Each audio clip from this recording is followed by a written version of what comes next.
Germany claims Russia will not win the war in Ukraine, saying that the Putin regime has already failed in its strategic aims.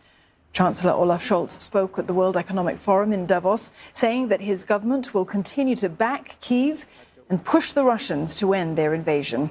Authorities in Moscow say they expect Ukraine to accept all their demands before the fighting can stop. Now, they're dialing up the heat in the country's eastern Donbas region, with heavy shelling reducing dozens of buildings to rubble. The governor of Luhansk says that local authorities are burying the dead in mass graves. He adds that more than 90% of his province has fallen under Russian control, but that it's possible for the Ukrainians to take back their land.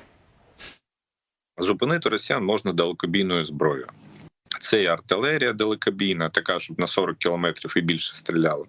Це і гаубиці, і самоходки, і системи реактивного залпового вогню. Оце може стримати їх, зупинити. Наші солдати, вони можуть перемагати їх, але що можна зробити, коли тебе просто цілодобово декілька місяців поспіль обстрілюють? Elsewhere in the Donbas, the towns of Severodonetsk and Lysychansk remain pivotal battlefields. Among the last territories Ukrainian forces still hold in Luhansk, thousands of Russian soldiers have been advancing from 3 directions in order to encircle the area. The Russians also continue to block Ukrainian seaports. At least 70 vessels can't leave ports on the Black Sea and the Sea of Azov. More than 20 million tons of grain is stuck in Ukraine. And that means that there could soon be no room to store the country's next harvest. For more, Philip Crowther joins us live from Lviv. Philip, Luhansk's governor says that 90% of the region is probably under Russian control. Does Ukraine have any chance at all of pushing back the region, or is a fall imminent?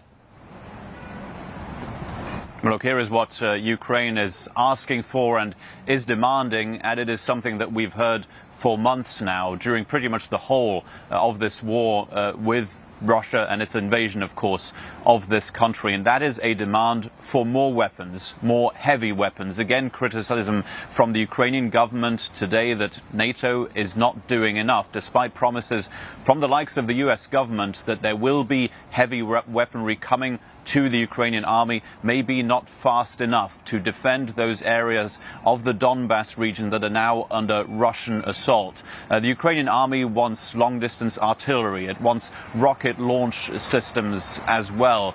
And it believes that it's simply taking too long to get them to those front lines. And you've already mentioned those 2 towns of Severodonetsk and Lysychansk. They are in the Luhansk region. Remember that the Russian military, the Russian government under Vladimir Putin has said clearly that its new aims in this invasion of Ukraine is to take total control of the Donbas region. That is the totality of the Luhansk region, the totality of the Donetsk region. And as you mentioned, the governor of Luhansk already saying that 90% of that region is now under Russian control. To see those Russian gains, they are small, but they are incremental. To see them, you really have to zoom in on that map, and that is where you see those 2 towns. And also 2 other cities, Kramatorsk and Sloviansk. They are in the Donetsk region, and both of those also very much within eyesight of the Russian military. They want to take control of those towns as well. And once the whole of the Luhansk region might be under Russian control, if Ukrainian forces are not able to defend those cities, well, then you can see the Russian army looking at the Donetsk region as well and trying to take complete control of that area as well. And meantime, Philip, there remains the question of the progress of peace talks, or the lack thereof. And the Kremlin says that it expects Ukraine to meet its demands for peace talks to take place. What do they mean by that?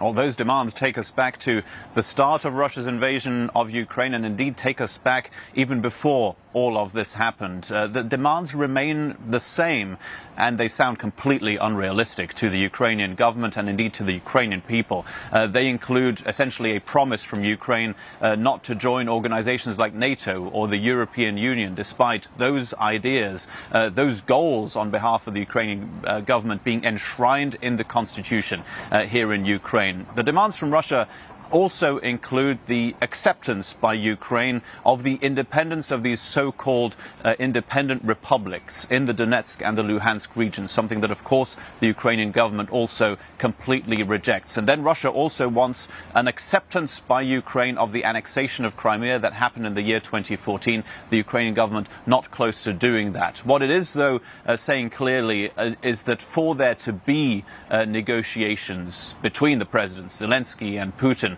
what Ukraine wants is for the Russian forces to move back to where they were or where Russian-backed separatists were in the year 2014. This is a war that's lasted over 8 years now already. There were those Russian-backed separatists in that Donbas region already at the time. Now, talking of Russian demands, we're also seeing possibly some news on the front of getting wheat and sunflower seeds and corn out of those ports on the Black Sea. They've been blocked there since the start of the Russian invasion, leading to a shortage in the rest of the world. Russia now appears to be saying it is willing to create a corridor out of the Black Sea for foreign ships. There are around 70 of them in 6 ports on the Black Sea to allow those to get out. But Russia wants something in return. It wants sanctions relief. And that is something that already the US government, for example, has completely rejected. The Russian demands across the board right now are being listened to by the Ukrainian government, but none of them are things that the Ukrainian government right now are willing to accept. Philip, thank you. Philip Crowther in Lviv.